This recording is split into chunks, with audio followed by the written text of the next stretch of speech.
Jim, is there any sign of anybody milling out in front of the building? Or should we go ahead and get started? One person. I think it's Tyler Danielson. You think they're coming up? Yeah, I think it's Tyler Danielson. All right, we'll wait just 1 minute. And while we're waiting for another attendee to make their way upstairs, if you haven't already, we have a map up here, and we're asking folks attending tonight to just put a pin where they live. I think most of you have done that already, but if you haven't, feel free to tell us where you're at. In the sign-up sheet as well, in case you missed it on the way in. Yeah, I think everybody stopped at the sign-in sheet, but if you didn't, feel free to head out to the hallway and sign in.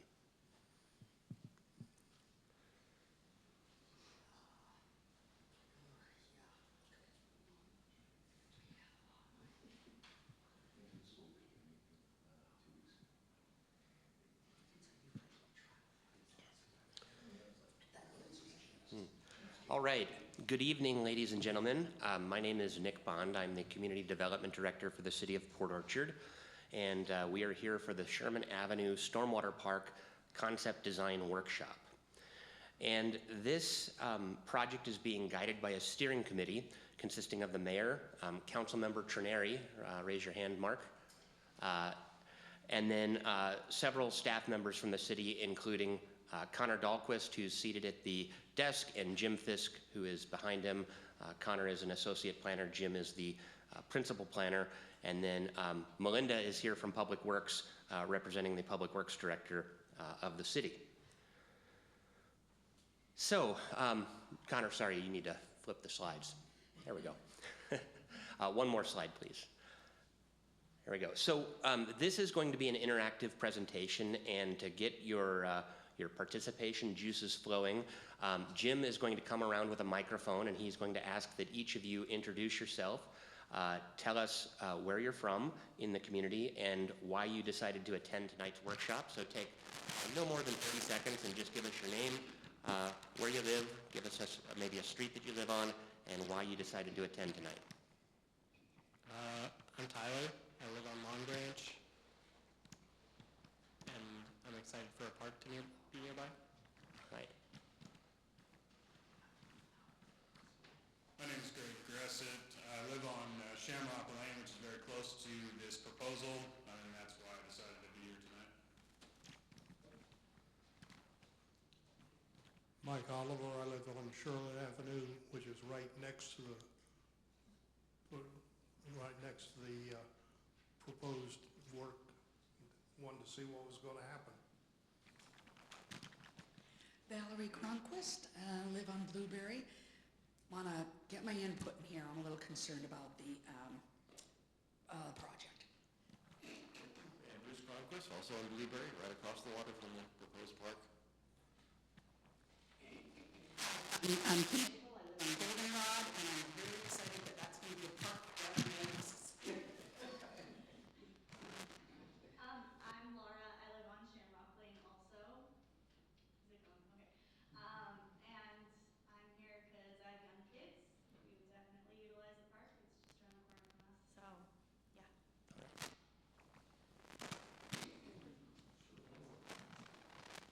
I'm Gloria. I live off of Redemption, kind of off by Blueberry, and I'd like more information. And I'm also concerned about the placement. It seems like a weird spot next to the freeway. All right. Thank you very much for that. So I also want to recognize we have two other city council members here tonight. Fred Chang is seated in the back, and Jay Rosapepe is here next to Mark Trineri. So we have some good representation on the city council tonight. So the next slide, in 2022, the city purchased a 30-acre piece of property at the south end of Sherman near Blackjack Creek. And the reason that the city bought this property was that we have heard loud and clear from this neighborhood that there is a lack of pedestrian facilities. And so current and former council members have made it a priority that we make improvements to the road network so that people can walk, whether it's to Cedar Heights, Cedar Heights Middle School, or down to Sidney Glen Elementary School, or to Paul Powers Park, Van Zee Park. There is a lack of infrastructure, and if you drive through the neighborhood, you see people walking on the shoulder. The challenge with the neighborhood is that none of these roads were built with stormwater infrastructure. The water just runs off of the street. And because of that, anytime the city wants to add impervious surfaces that are going to generate more stormwater, we have to put in facilities to manage that stormwater. And so we identified that there was a need for a regional facility so that we could bring improvements to the neighborhood. And we saw that following natural drainage courses, that the bottom of Sherman Avenue was the logical place for a stormwater facility, and that it also would potentially make a good location for a park. So the real aim of this project was to build stormwater facilities so that the neighborhood can have sidewalks, and then an ancillary benefit is that there's a possibility to do some park improvements in that location as well. So next slide. We started doing outreach late last year, and we did a whole bunch of door hangers on all the apartment complexes in the neighborhood. We mailed postcards to all of the property owners within the study area, which is generally bounded by Blackjack Creek, Tremont, and SR16. It makes a triangle, and we're kind of considering that the neighborhood, and that's who we are targeting for input as the most likely users of a park that would be located here. And we certainly don't mind hearing from people who live outside of this area, but we really wanted to emphasize the people who live closest to the park. So we've done a ton of outreach, and we are at our second step in the outreach process at this time. So next slide. So earlier this spring, the steering committee, we made a site visit, and we walked the site and took some photos, and generally what you find is that the site is really an upland area and then a stream area down along Blackjack Creek. The stream area has more mature trees, it's very forested, whereas the upland area is mostly, it's relatively flat. There's some small trees, some fruit trees, and a few wetlands, but generally a nice flat area to work with. We looked at some historic photos. If you go back to 1994, they used to mow this area, and there weren't all of these smaller trees. I'm told that there used to even be baseball facilities here, and so there was Little League or other facilities. And we are told now that there are some fruit trees out there, and so I don't know if what their production is like, but that's possibly an amenity that could be incorporated into a future park.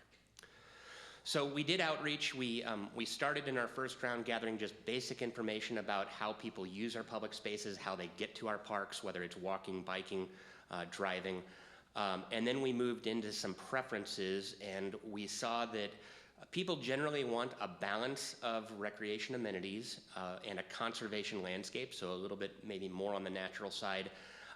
But there was a strong preference for walking and trail facilities and less interest in fitness stations or a pump track or skate park type facility. So we started to see through our 80 responses what general preferences looked like, but there's still a lot of options, and that is why we're here tonight.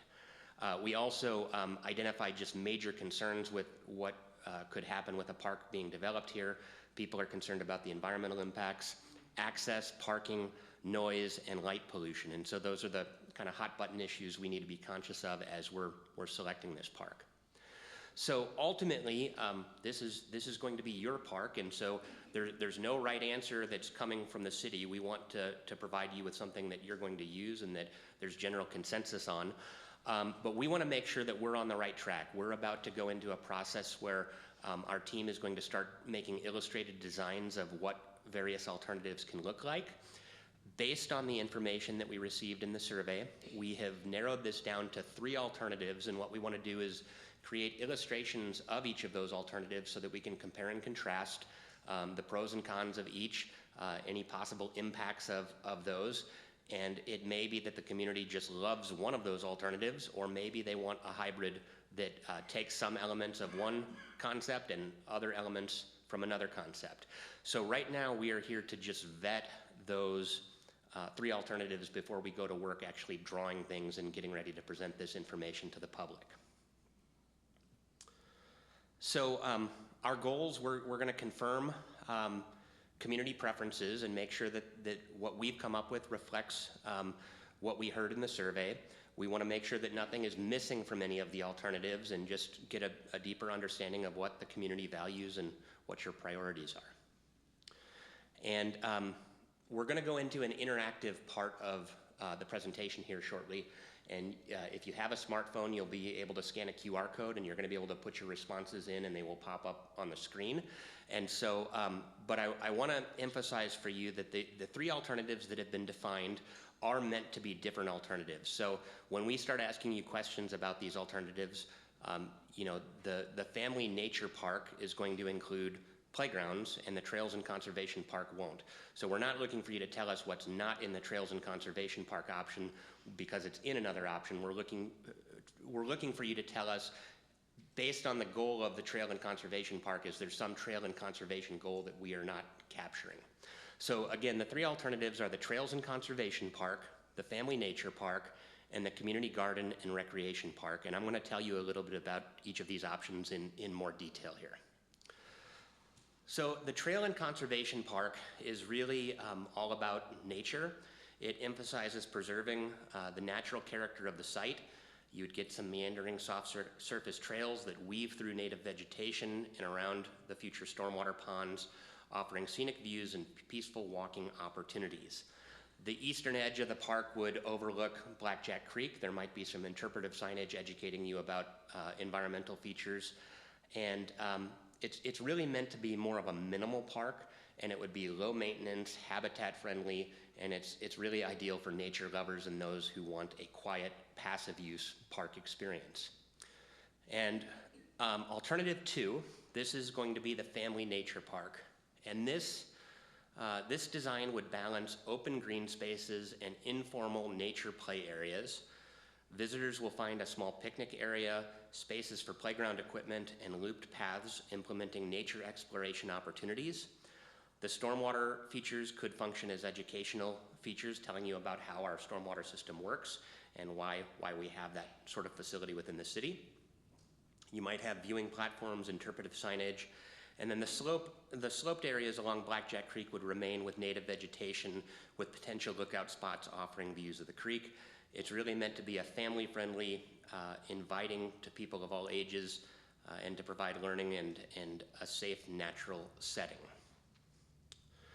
The third alternative that we've developed based on the feedback really focuses on both a community garden and recreation area. And so this alternative introduces more structured amenities for active use. There would be community garden plots. We had a group come to one of the city council committees a few years ago interested in establishing a community garden in Port Orchard, and we couldn't find a good location for that. So that's one of the ideas for this park. The garden plots would be positioned near the site entrance. The stormwater ponds are landscaped for visual interest. There are sport courts, multi-use open space areas such as lawns that could be used for recreational opportunities. And there would be like a central gathering space near the street level with seating and other amenities. So this is probably the most developed of the options. It would include perimeter trails and would still include, you know, opportunities for walking, but it would definitely be a more developed alternative. And this is actually McCormick Village Park, and so this probably, it doesn't have a community garden, but it generally is more in line with what we'd be talking about under alternative 3. So that brings us to the QR code, and so is there anybody here who does not have a smartphone? All right, so we ask that you scan the QR code and don't start answering any questions just yet, because we're gonna walk you through the prompts, and I'm going to give you just a minute or so to get that website opened.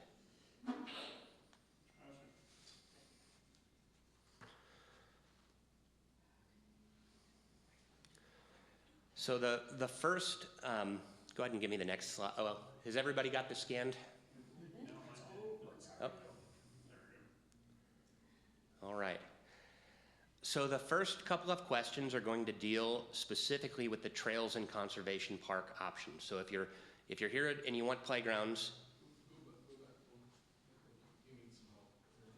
Oh.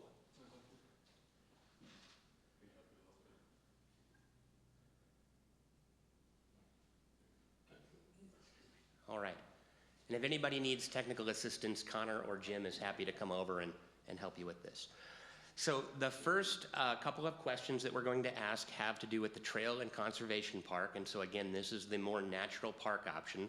If you're unhappy with this alternative because it doesn't include more active features, that's not the purpose of the alternative. So please limit your comments to what is missing as a sort of natural feature. Maybe you want, habitat enhancement or some other type of improvement to the Trail and Conservation Park, and that would be the type of feedback we're looking for on this alternative. So Connor, do you want to pull up the first question? There we go. So the first prompt is, in 1 to 2 words, what features do you like most about alternative 1, the Trail and Conservation Park? And so Can I just clarify, like, a park is for sure going to happen there. If you already own it, it's not being considered any other location. It's just back on what people actually want. And is there a budget? So there is a no action alternative. We could just keep this as open space, and that would be a totally separate alternative, which was don't develop it, maybe plant more trees and just have it be open space. But for now, we're trying to define the alternatives that will be compared against no action in our study. So no action is one possible outcome, but for now we're asking about on the Trail and Conservation Park, what are the things you like about this concept? And it's going to create a word cloud, and if any of you say the same thing, I think the word gets bigger. So has everybody figured out how to input their feedback? Do you have to put 3? You'll have to ask your neighbor if you can take one of their slots. You don't have to do 3.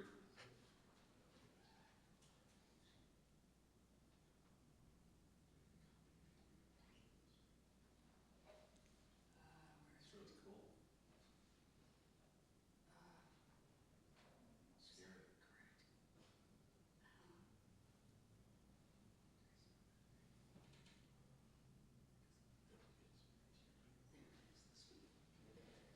Does anybody need more time with this one? All right, there we go. I think everybody has input. So the words that are, we have a bunch of responses here, but trails, nature, low impact, more natural, all stand out as things that people, at least more than one person in the room, likes in particular. And so this will be captured, and we want to make sure that the design that we come up with sort of reflects these qualities. All right, we're going to move to the next question, Connor. All right, so is anything missing from this alternative in your mind? Is there something that is trail and conservation related that we have not described here in the presentation? And it's okay if there's not. That means we've done a good job, so there's no issue with you not responding here. Water feature.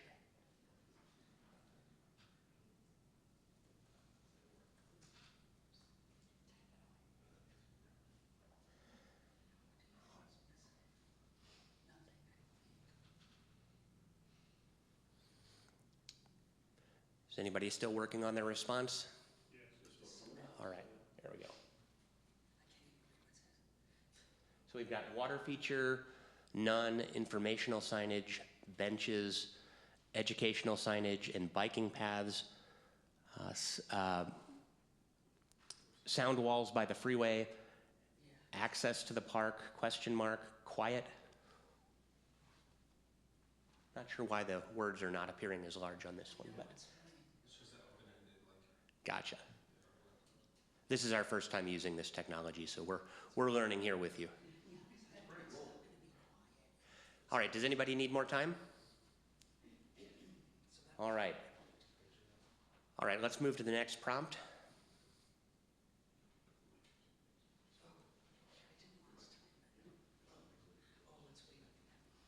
All right. So are there drawbacks with the park prioritizing natural landscapes over something more structured? You can select the drawback and then rank them. So we've got a couple of options here: accessibility concerns, maintenance needs, safety concerns, wildlife encounters, limited recreational facilities, And then other, if you have something other that you want to share, we can, at the end of this, we will ask you what those are, and then we're going to transcribe more of your open-ended responses. So you can rank these, and you can also not select those options, in which case they don't get ranked at all.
All right, I don't see anybody actively typing on their phone. Does anybody need more time on this one? Okay, we can give you another 30 seconds here.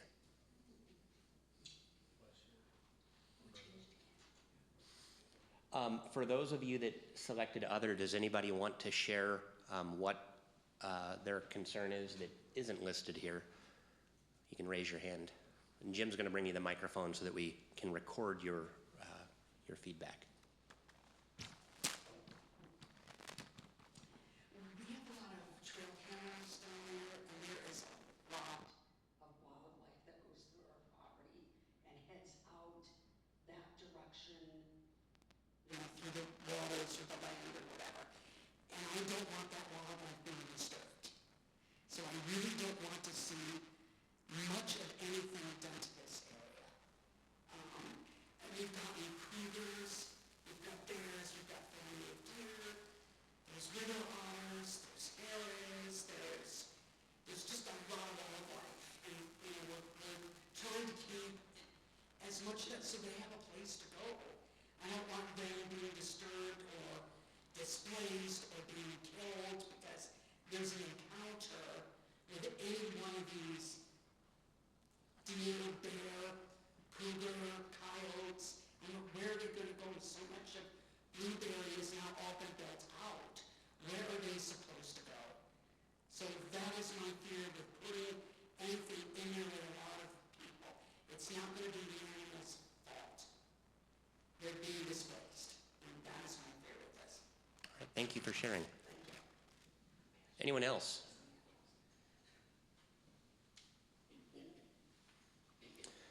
All right. Does anybody, I'm going to improvise a little bit here, but on safety concerns or accessibility concerns, is there anything specific about those two items that you'd like to share? Or when we say accessibility, are you concerned about pedestrian access to the site, disabled access? Does anybody care to? Sorry, I was on safety concerns part. My main thing with that is like, because I run walks a lot with my kids, that if there's like too many trees and too many things that are making it so I'm like tucked away and hidden, or like, I don't know, dangerous people could hide and attack me and my kids. That's my biggest concern with that, is like if there's, you know, Okay. places for people to hide out. All right, thank you. Jim, why don't you take this microphone? That one, the static and crackling is Undesirable.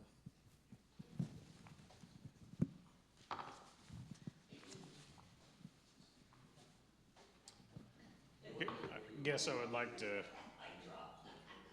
I'd like to echo that sentiment a little bit. You know, safety concerns is probably my number one priority based on where I live there, not only for my family, but the community at large. You know, we do have a pretty, you know, decent town as far as, you know, safety and things of that nature. But, you know, there is still some riffraff, and if we give people opportunity, they're gonna take advantage of it. And so it isn't specifically this concern, it's just the project in general that I have a hard time with the safety aspect and the accessibility, especially through Sherman Avenue. I don't know if there's gonna be an alternative access to that. That concerns me. I mean, we have enough trouble just getting the people that live down there up and down that road. You know, and it's a narrow road as it is, and I don't know how much further, you know, there's gonna be road improvements for that particular road, if that's the only part that's gonna be accessed. Is there a plan for, you know, more patrol, those types of things, you know, to make sure? I mean, there's already some riffraff at the end of Sherman Avenue that's, you know, the officers are there frequently, right? So anyway, thank you.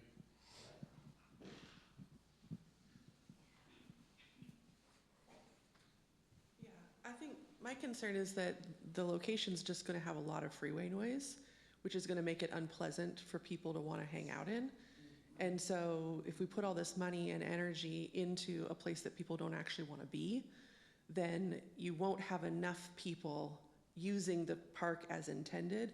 And it opens it up for it being, one, underutilized, but two, kind of just attracting people to kind of just hang out and kind of just cause trouble, or just, it just kind of invites, you've developed this space that people aren't really using. And so I think that's my concern with the location, is I haven't grasped the big picture of why this location.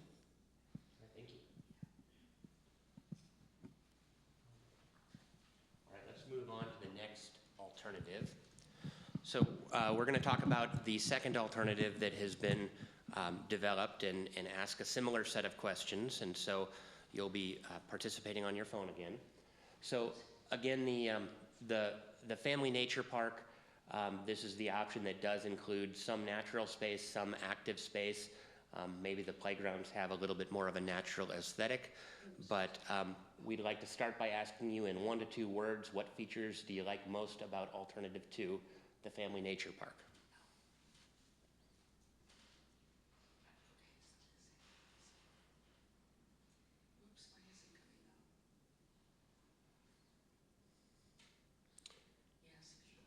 Do we need tech support? Yes, because I don't have anything. Do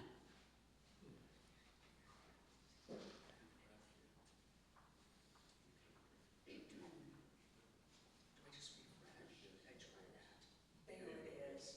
All right. All he had to do was sit next to you. Refresh it, there you go.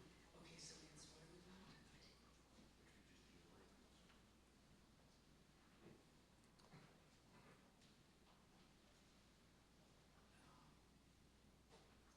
So I'm seeing the words play and nature appear in a lot of different forms.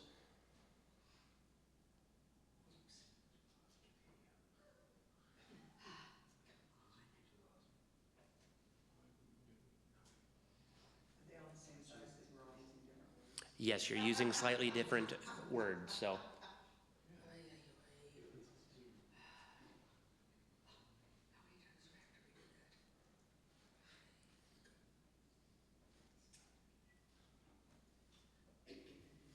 All right, does anybody need more time on this one?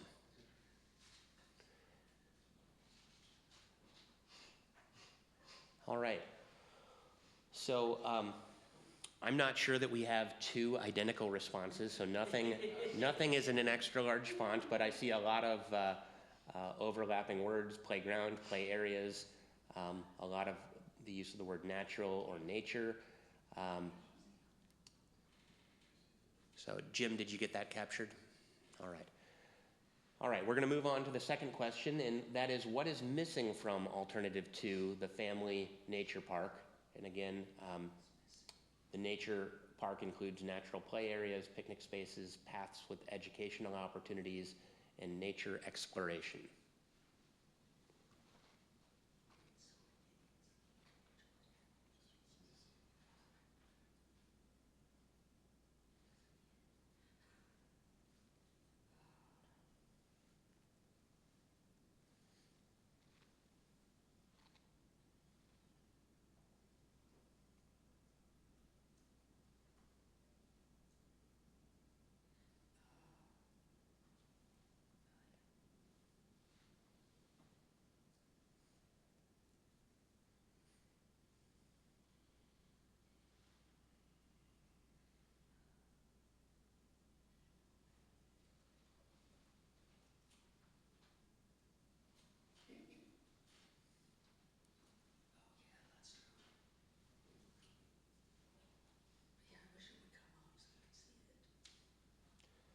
we've got splash pad, pickleball court, the cost of maintenance, quiet areas for reflection, sound barriers from highway noise, and Connor, what happened? Oh, so is that summarizing them for us? Using AI to spell the words. All right. Hopefully I'm not replaced before the end of the meeting here. Yeah, because like water is 3 different things really. Yeah. But it's trying. All right, does anyone need more time on this one?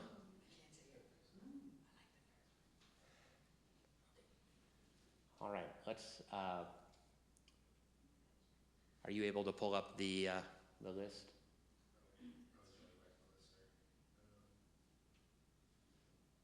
There we go. So we had also benches, parking and access, leave natural, no play area or benches, waterfall, and overcrowded road. So, all right, thank you. Let's move on to the next one. So this is again going to ask you, are we going to do a ranked?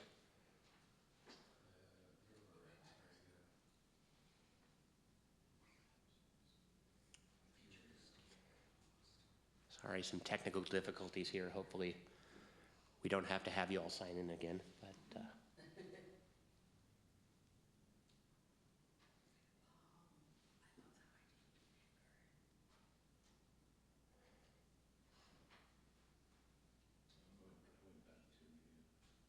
That community garden, is that food going to the food bank?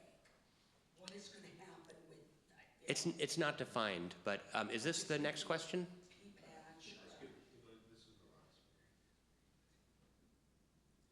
Is that, oh, I went back to. yeah, so this is 2, so yes, there. Okay. Okay, so this is,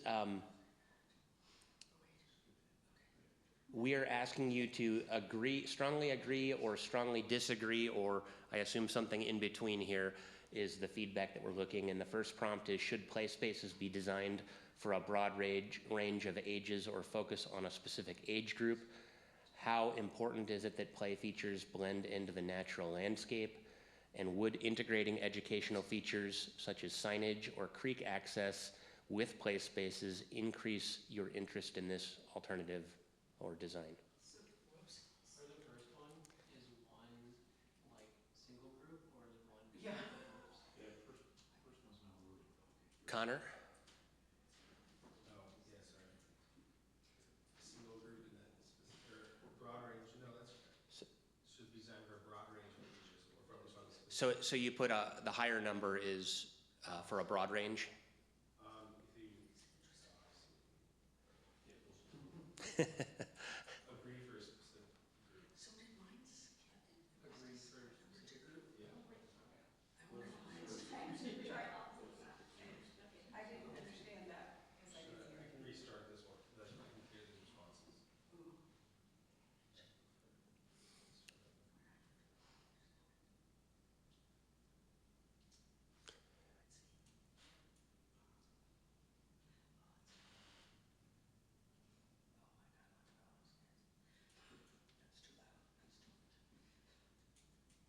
All right, does anybody need more time on this one? All right, I wasn't sure what we were doing on the first one. okay. Did we decide that one was broad So range? Connor, can you restate if you, what are the options that you agree or you disagree? And if you agree, are you saying you want it to be for a specific age group? And disagree as you want it to be for all age groups, or? Agree for a specific age group or broad. Disagree. So if you want it to be designed for a broad age group, you should disagree on question 1. Okay. I can create the responses and restart. If anybody wants to change their response, we can start this slide over, and I apologize that you would have to all re-enter it, but we are learning as we go here.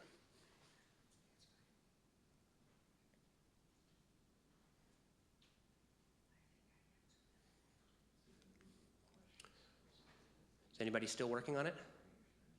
All right. So it looks like, so Connor, how would you characterize the response to the first prompt, that there's a slight preference for this to be for a broad range of ages, or it's a preference for a specific range? Since there's a little bit late, I guess the responses are a bit different because we didn't capture all the correct ones, but it would say more for a specific age group. So why don't we do this, Jim, if you can write this down, raise your hand if you think that that this alternative should be designed for a broad range of ages. And if Talking about the play areas. the play areas, yes. And now raise your hand if you think it should be a specific age group. All right, for the people with the specific age group, what is the what ages do you think it is? It usually there are playgrounds for kids that are like 2 to 6, and then there's kind of the bigger group. Is it mainly for toddlers? Is it for older kids? I think it's for younger kids myself. Younger kids? I'm thinking preteens. Yeah, that's what. So both That was what I was. childhood age groups, but not older teens. Yeah, 13 and under, 12 and under. Okay. Which is pretty broad, I guess. Yeah, I think it's broad, yeah. Okay. I wasn't looking for adults. All right. All right. So then it sounds like it is, it looks like most people thought it was important that play features blend into the natural landscape under this alternative. And then it looks like there's a slight preference for integrating educational features with play spaces to increase interest in the alternative. All right, let's go to the next slide. So this is the third alternative. We're going to talk about the community garden and recreation park. And so this is going to be the most active of the alternatives, and we've indicated that it could include a community garden, and that could be either like pea patches where somebody can actually take ownership of a particular patch and plant their own veggies there, or it could be a community-based thing that possibly grows food for the food bank. I know that the food bank was looking at greenhouses as part of their future plans. So, Councilmember Rosa Pepe. Nick, when I'm trying to visualize this, I mean it's like 30 acres, and I see what the map looks like.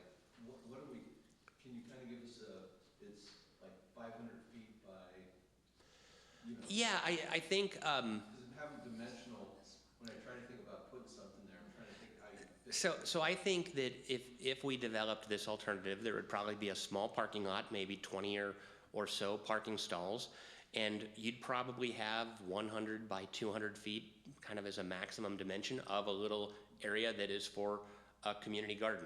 And then you would have playgrounds kind of on the other side of the parking lot, and maybe at a little adjacent to the parking lot you would have some other type of amenity, or possibly a sport court, pickleball or a basketball hoop. So again, we're going to do the same couple of questions on this alternative, and we'd like you to first enter 2 words describing what you like about the alternative. What do you like most about the alternative?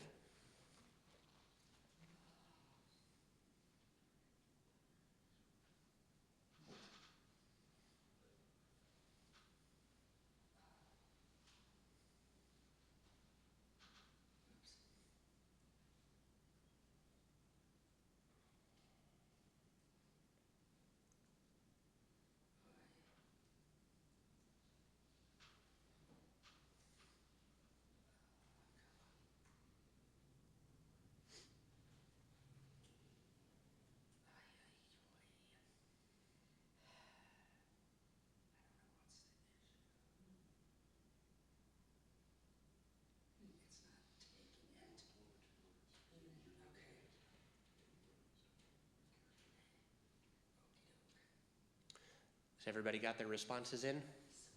Anybody need more time? All right, so the community garden is definitely standing out. I see that phrased in a couple of different ways. I see community gathering is something that is emphasized in more than one place. Fun, that's a good one. So, all right, let's move to the next prompt, which is going to be what is missing from this alternative. And We did receive one comment on the initial survey that somebody wanted a Frisbee golf course, and so this would be the time to say that your Frisbee golf course is missing. Disc golf, I apologize. Got to use the correct term.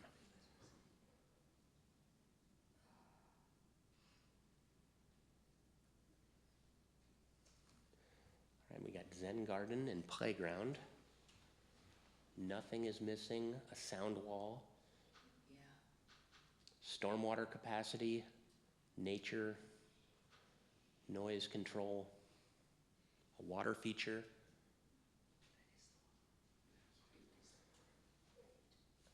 That natural feeling, trees. To be clear, all the trees along Blackjack Creek would remain, so those aren't going anywhere. Does anybody need more time on this one? All right. So now we are going to, I need to catch up on my computer here, bear with me.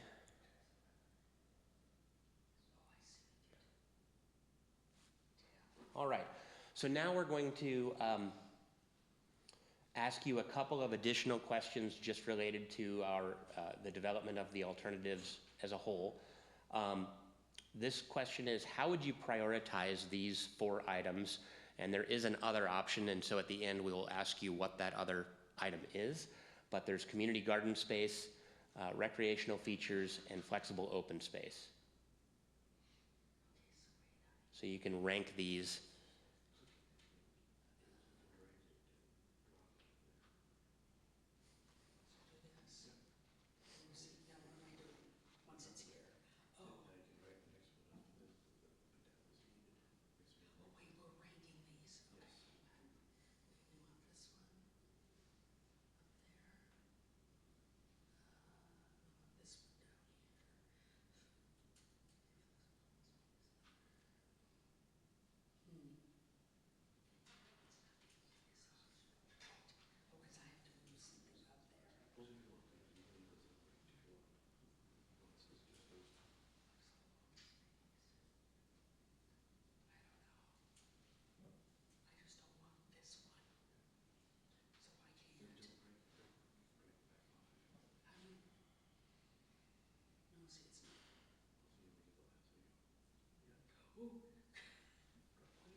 Does anyone still need more time?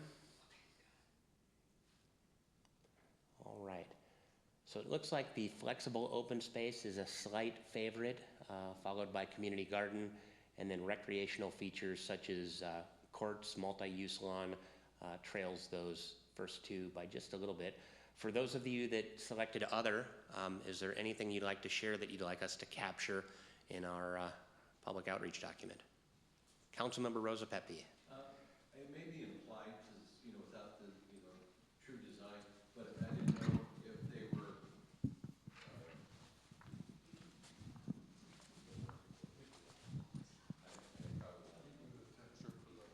I understand.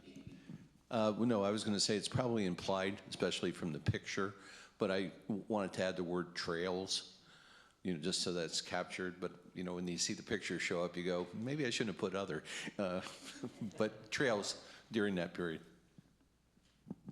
Anyone else?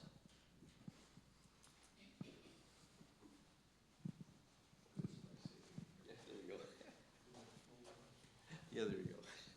No throwing of chairs, though. So yeah, I'd like to prioritize the protecting the stream and also maintaining the wildlife corridor along there. Okay, thank you. Anyone else? All right, thank you, Jim.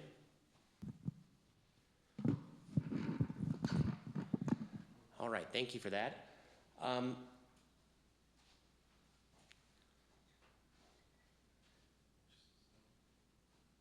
So again, the design alternatives, what we're going to do from here is Connor, who has an architecture degree from the University of Idaho, is that right? All right, go Vandals.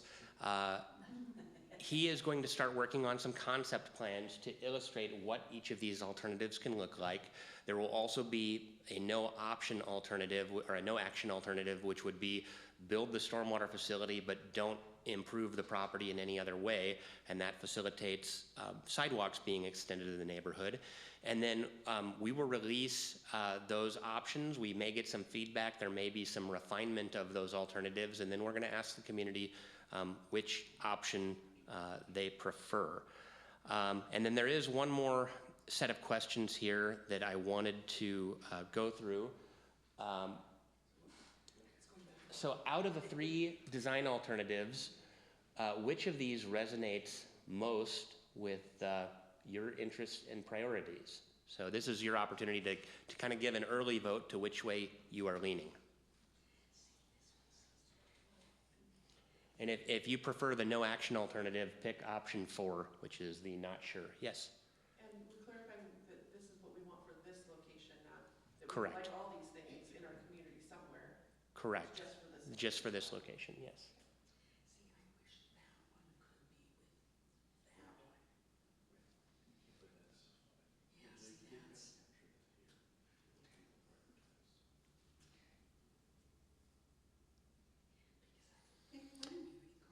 One thing I didn't do in the first 2 options was say something that I liked in the other 2 options. That was missing in that missing piece. And so. Yeah, so I mentioned at the beginning that, you know, as an example, when we developed the plan for McCormick Village Park out on Old Clifton Road, we ended up developing, out of the 3 alternatives that we compared and contrasted, we cobbled together multiple features and made a preferred alternative. So I think the idea is that we give you 3 distinct alternatives, and then you tell us what you really like about each one and what you don't like, and then maybe we say, hey, there's a lot of support for the nature component of this option, and maybe some of the family park, it's one particular feature of that gets cobbled together with the natural option. So that sort of creation of a hybrid alternative happens a little bit later in the process. We're really trying to create distinct alternatives now, and then we will sort of cross-pollinate a little later. Does anybody need more time on this one? Can I ask just one more question? Sure. Would parking only be from the Sherman side, or would there also be access from the Sedgwick side? Well, that is an interesting question. We've had some internal discussions, and we're not at the point of really showing this yet, but I think there are opportunities for connections to other areas. There's a plan to have a park on the other side of the freeway at the Ruby Creek neighborhood, which is one of our planned areas where the Kitsap Park and Ride is going to go. So one of the thoughts that we've had is, do we apply for grant funding to build a pedestrian overpass to where you could get from one park to the other park across the freeway? I think there's also options to potentially cross Blackjack Creek with a pedestrian bridge to Bravo Terrace area, or to the Blueberry area if there was community support for that sort of thing. So I think we could look at other connections, but certainly the only vehicle access directly to the park would be from Sherman, but maybe you could park at the Park and Ride and go for a run or a walk and cross the freeway and go down Blackjack Creek a little ways and then come back to your car, or start at Sherman and head over that way. Yes? Following along that line of questioning, Sherman Avenue is a subpar street according to Port Orchard standards. Correct. It's been substandard for 60 years. Whose purview is it going to be under to widen it, put sidewalks on it? We've got kids walking on it now, that when they're walking on it, it's a one vehicle road. Sure.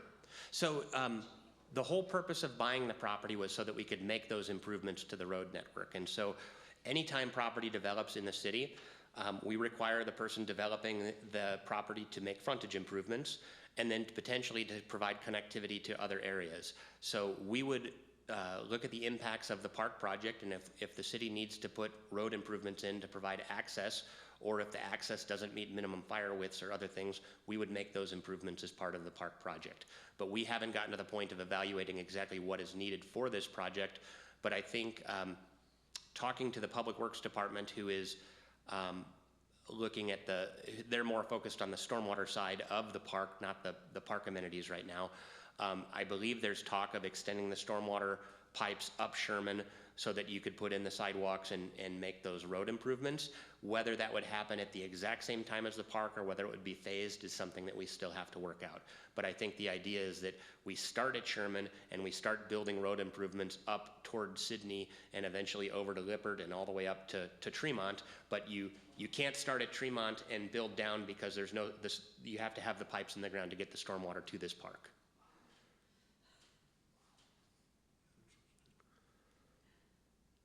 All right, Connor, is there another prompt here? I think there is. All right, so rank how important or unimportant each objective is to the planning of the park. Is that the right? There we go.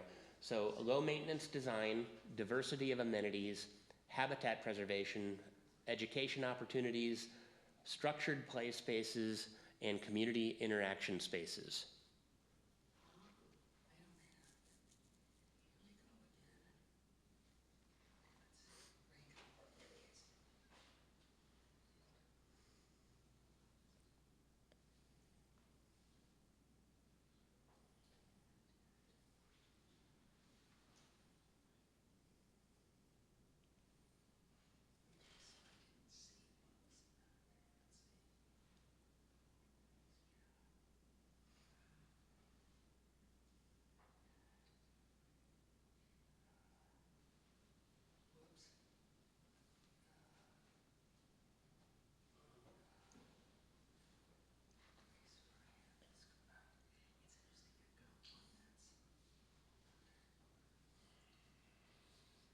All right, looks like a few of you are still entering your results. I'll give you another minute.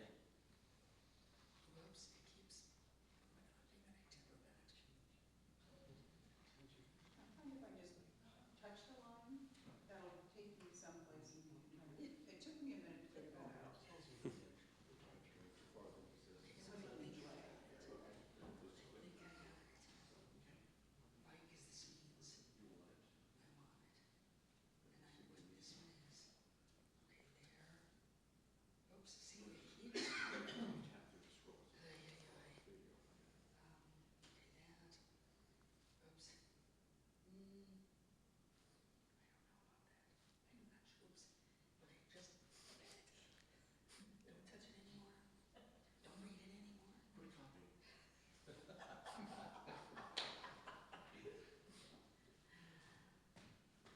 All right, it looks like everyone is done.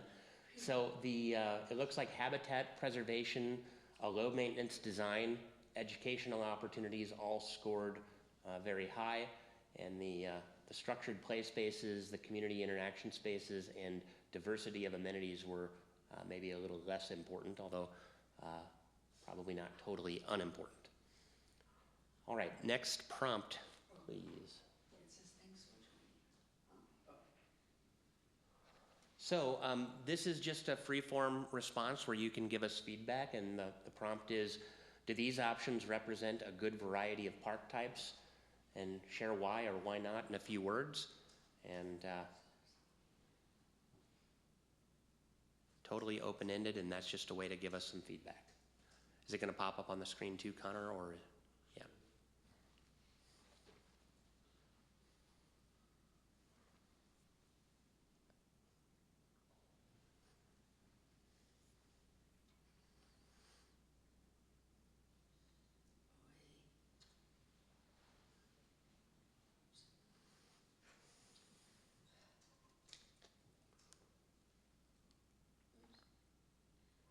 Excuse me, Yes. do any of these have night lighting planned, or is this just a daytime park? That hasn't been decided yet. So I think once we actually get to the preferred alternative, we would indicate those preferences. But for right now, it could be either. It's whatever the community wants.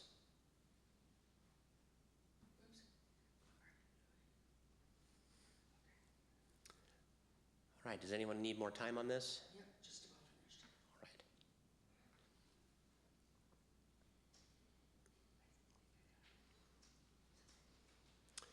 And we are almost done. All right. So, Connor, can you give me the next slide, please? All right. So, in terms of next steps, we are going to be reviewing the feedback that we've gathered tonight. We're going to refine the alternatives, and I didn't hear any major issues. I thought that the comment about the noise from the freeway is something that we'll probably consider as part of all of the alternatives. But we're going to get Connor to work on drafting some concept plans that will visually depict what each of these alternatives looks like on this site. And we're going to come back and share that with you, hopefully by the winter of this year, before the end of the year. And then by next spring, our goal is to get input from you on the alternatives and to hopefully move forward with selecting a preferred alternative that the community has bought into. And hopefully we start to see some consensus develop around certain features in one of the alternatives or a hybrid of those alternatives. So I wanted to also share, we do have a project website, so our initial outreach as well as background information on the project is on the city's website. We have an email list. If you're not already on it, you can sign up to get alerts on the project as it progresses, and as soon as we have something to share with you, we will certainly let you know, and the email list is probably the best way to keep informed. And the next slide is questions, and this is anything that you'd like to ask us about, and Jim's going to grab the microphone and make sure that we capture your question. And if you prefer to stick around and talk to us one-on-one, we can stick around for 15 or 30 minutes and chat with you and discuss your ideas.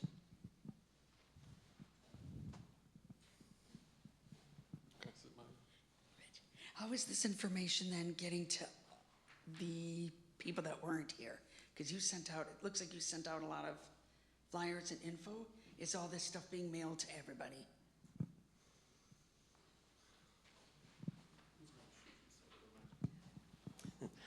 Yes, so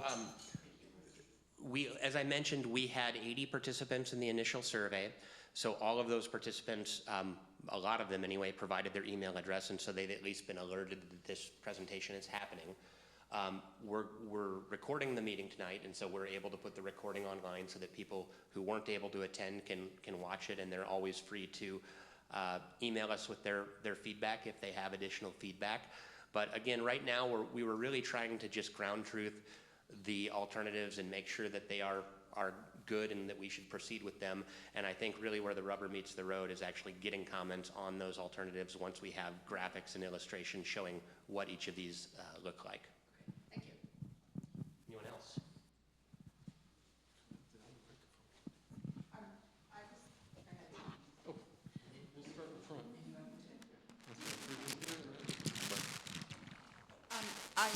I'm interested in parks in general, and so are you doing other park planning for other parks in the city that I may not live nearby?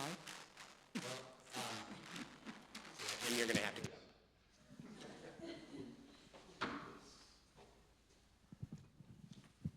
Yes, there are a couple of other parks planning initiatives underway. I mentioned that the Ruby Creek Park and Ride, where Kitsap Transit is going to be building a park and ride on the west side of Highway 16 near Sedgwick.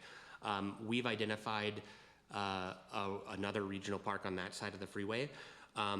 Whether we budget funds in this next budget cycle or not to do that master planning is to be determined. So that one is possibly coming forward. And then we've also been talking a lot about the Givens Park area just above the courthouse here, just a few blocks south of downtown.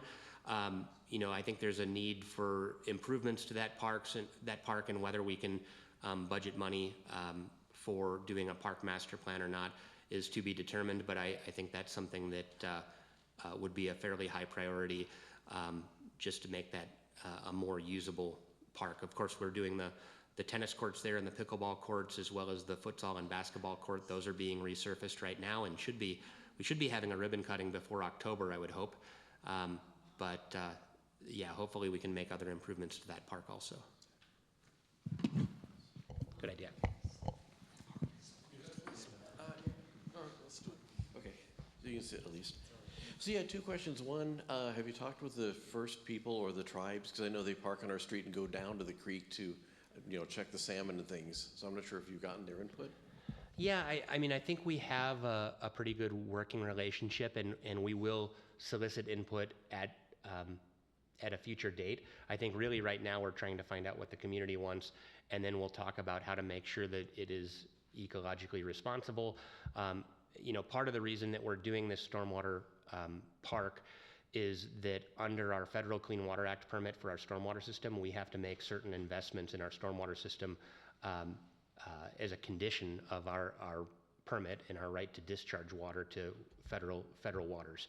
So the reason that Melinda is here tonight is she's sort of helping Public Works lead the project on the stormwater side of things to make sure that we comply with our permit, which I think is at a 2029 deadline. We have to, we're supposed to implement the stormwater part of this project by 2029. And so I think that work is very much in line with what the tribe is seeking, and I think otherwise the tribe is very concerned about Blackjack Creek, and none of the alternatives really talks about going below the upland area into the creek bottom. So if we did end up with a stream crossing for a bridge, that would be something that we would definitely discuss with them and make sure that it is done in the most sensitive way possible.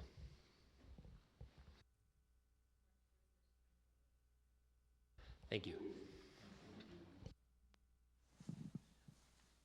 How much stormwater capacity is this adding? Like, would we be able to add sidewalks to like the whole triangle that was discussed before? So I know that at least Sydney from around Lippert, there's kind of a high point in that area where things start sloping back towards Tremont, and so there's only so far we can bring stormwater into this basin. But at least the main roads, we are aiming to have sidewalks so that you can walk from this park all the way up to Lippert and get to the schools.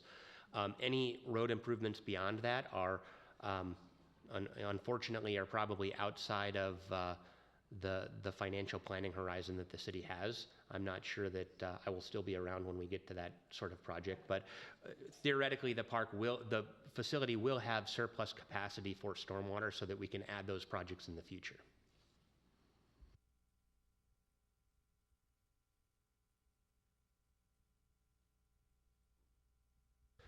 All right, well, I'm not seeing any, Mark Trenary, Councilmember Trenary. Come on, Jim, come on.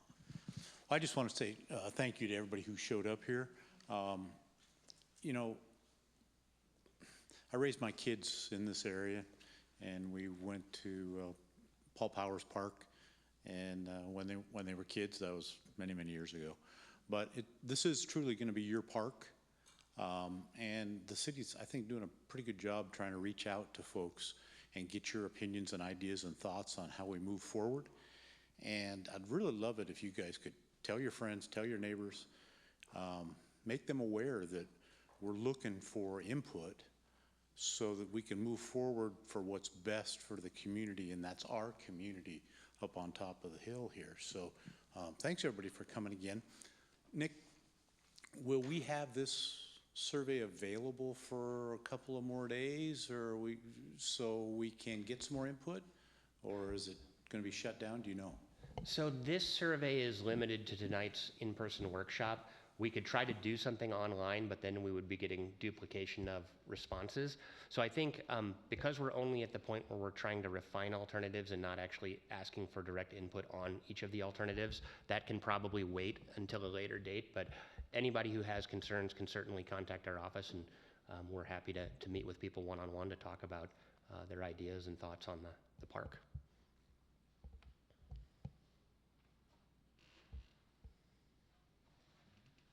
I have one quick question, because you mentioned Powers Park. So one of my biggest concerns when I heard about this was that it might be like Powers Park. That's the one behind the fire, like, I don't even know what it is. Because I live so close there, like that's the closest park to my house, but I've pulled up to it before, and every time I pull up to it, it's like there's people up to no good. And so I'm like afraid to take my kids there. And don't get me wrong, I actually would love to have this park. I'm really excited. But how do we make sure it doesn't get run down or dangerous? Is there anything? Well, I think, first of all, if you have safety concerns about a park or things that people shouldn't be doing, there's two easy ways to communicate with the city. One is see, click, fix. So if it's vandalism or trash or other things, you can report that online, and that's through the city's website. The county actually operates the platform, but they get those comments to us when something is within the city of Port Orchard. If you have an urgent safety concern, you should always just call 911, and the police will make it a priority. And the places where we get complaints, they go more often. And if I don't know if the police regularly visit Paul Powers Park or not, but okay. So yeah, they certainly need to know about that. But I think the best way to keep a park safe is to make it an attractive place where people want to go, because if good people are there using the park, bad people tend not to hang out there. So if we do a good job of making a park that the community wants to use, the hope then is that there are a lot of people there that sort of are a deterrent to anybody who's up to no good.